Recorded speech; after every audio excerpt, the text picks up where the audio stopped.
All right, thank you for joining me. Of course, yeah. Congratulations on Night Swim. Thank you so I much. saw it last night. I was telling someone I dropped my popcorn at a certain moment and it spilled everywhere. Now I'm curious. Because of how scary it was. Oh, good. That's good. Yeah, no, it's great. Yeah, so I understand, this started as a short film way back when. Yep. I was curious how you and, Blumhouse came to be involved in this, feature project. Yeah, absolutely. Yeah, no, it was a project that was brought to us. We have a pretty great relationship with James Wan's Atomic Monster, and it began as a short. They had acquired it. They did development on it, and so they brought it to us as a feature script.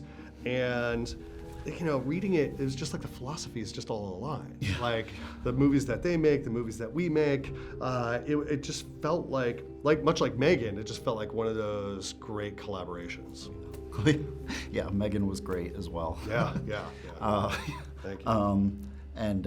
But yeah, I mean, so looking back on this, was during the production process, this movie's a lot of fun, and I grew up with a swimming pool on Wallingford Road. Yep.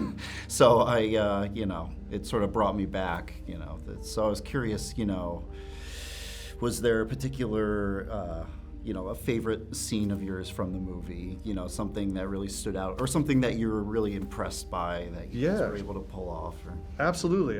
No, listen, I mean, like the movie, I was excited by the challenge of telling a scary movie underwater. I had, obviously grown up seeing tons of movies, Jaws, Leviathan, Deep Star 6, The Abyss, even elements of Creature from the Black Lagoon.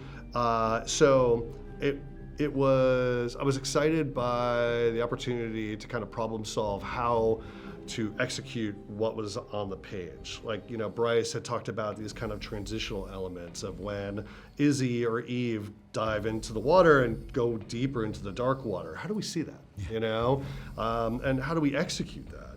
Obviously, we had our camera crew and stunt team all on scuba gear, and it was a little mix of shooting in a practical pool in someone's backyard here in town, and shooting in a tank that we had discovered, that we had found.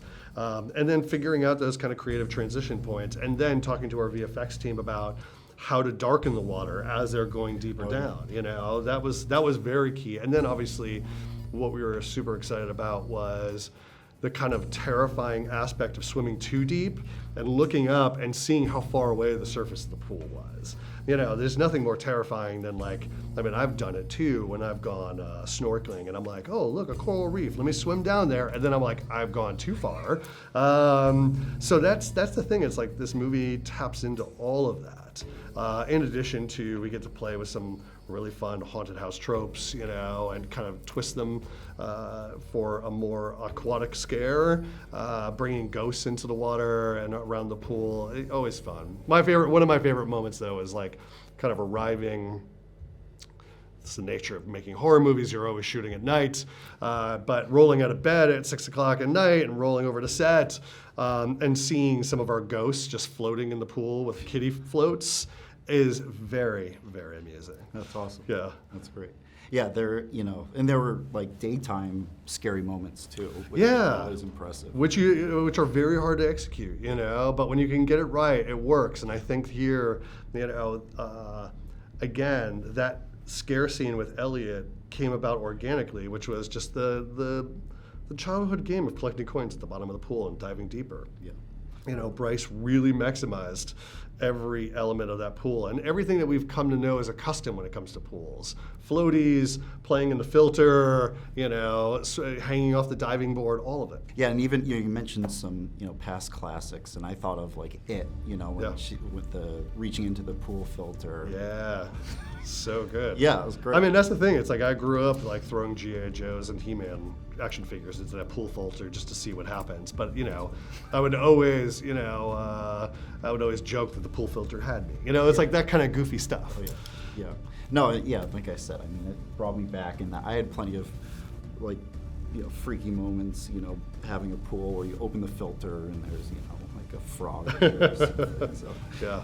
yeah, this movie, I mean, it kind of opens up this cool little universe, going back to that short film. So, I mean, would you guys be curious in doing like a sequel or spin-off? Or Yeah, you never prequel? know. You never know. I mean, it really depends on audience and how they respond to it. And also, I feel like, it's always great to have just one-offs too,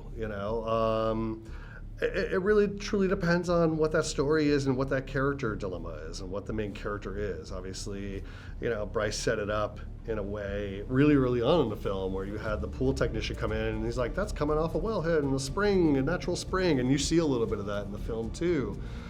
So never say never, we set it up in a certain way. So it just has to make sense to the story. Of course. Yeah.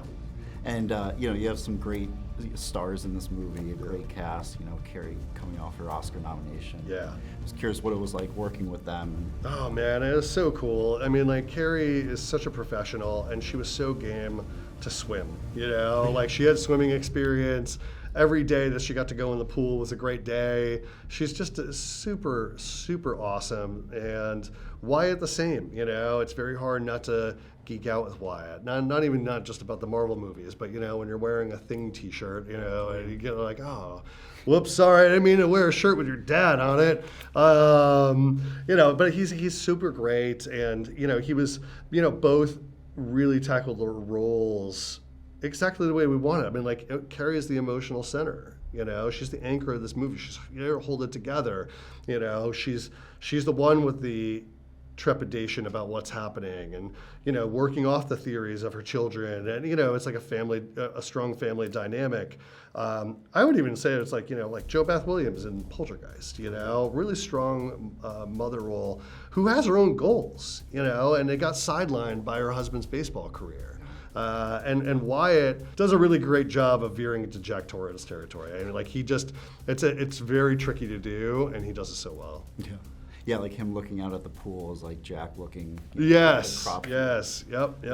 For sure. Those are definitely fun references that we all discussed. We talked about all sorts of. Thankfully, there is a rich and great history of haunted house movies to kind of like use as a template, but also just spin off of. Yeah, for sure. And if you're able to share, looking ahead, is there, other things, Blumhouse, that you're particularly excited about? I mean, we've got... the list goes on. The list goes on, man, I'll tell you. I mean, like, it's Megan 2, which is right now geared for January 2025. That's the high priority. Black Phone 2, which we've announced. So, yeah, there's no shortage of movies. Yeah, that's awesome. And your story, I was reading and I understood you started as a journalist, and now here you are, and I'm doing the journalism thing for now. I went to film school, so your story's kind of an inspiration for me. Right on, yeah, keep at it, man. I mean, that's the thing. It's just I needed, I went to film school and as soon as I moved out here, I was quickly just sidetracked by wanting to write reviews, and I kind of fell into that rhythm for a very long time. But there was a point where I was shepherding a lot of movies and helping a lot of movies get seen, and I was like, now it's time to find someone that will be willing to take a risk on me to find great movies to make. Yeah, of course. Yeah. And Blumhouse, they have their signature brand, but especially movies like Megan and even Night Swim have like those comedic elements. So it's sometimes blending of genres, and I was curious if there's ever a different kind of genre that you'd like to explore more that could maybe even be weaved into horror, or maybe just completely separate. Yeah, for horror to evolve and just keep growing, you have to merge genres, and obviously we made movies that were comedy horror, like Happy Death Day and Freaky and Happy Death Day to You, and obviously there are horror movies that just have a little weird comedic edge to them. Even some of the Halloween movies that we did with David Gordon Green had a little comedic edge. I would love to do like a kind of an action horror movie. I would love to find something, and maybe that's, we're obviously making a movie called Dead by Daylight, which is based on the video game. That's got elements of action to it. I'm not saying like go full John Wick, but find something that merges, I don't know, maybe some Blade-esque antics or something. I would love to kind of do something that's got those equal parts intensity of action and horror, I would check that out. Thanks. But cool. But yeah, in the meantime, congratulations. Thank you so much. Night Swim, and it's very nice to meet you. Awesome, man. Nice to meet you as well. Yeah.